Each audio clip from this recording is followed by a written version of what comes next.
Dominating attitude, খালি দোষ খুঁজে, নিজের দোষের শেষ নাই, ওইদিকে তাকায় না। পোলাপাইন গুলা কইতেছে ঠিক, তার মানে বহুত জ্বালা যন্ত্রণায় আছে। বউ কয় কারে ভালোবাসো, আমারে না তোমার মারে। মা কয় কারে চাস, আমারে না তোর বউরে। মাঝখান দিয়ে আমগো জীবন তেজপাতা, ঠিক কিনা?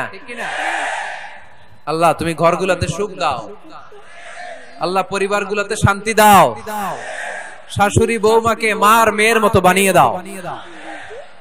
প্রধান সমস্যা আমি পেয়েছি, শুনবেন, জেনারেশন গ্যাপ। কি সমস্যা? জেনারেশন গ্যাপ, এটা বড় সমস্যা। শাশুড়ি অনেক আগের আমলে, বৌমা হচ্ছে এই আমলে। জেনারেশনে গ্যাপ আছে না নাই? শাশুড়ির চিন্তা একরকম, বৌমার চিন্তা আরেক রকম, তাই না? বাঁচার উপায় একটা, মিউচুয়াল আন্ডারস্ট্যান্ডিং। কেউ কারো উপর খবরদারিত্ব করতে চাইবেন না। শাশুড়ি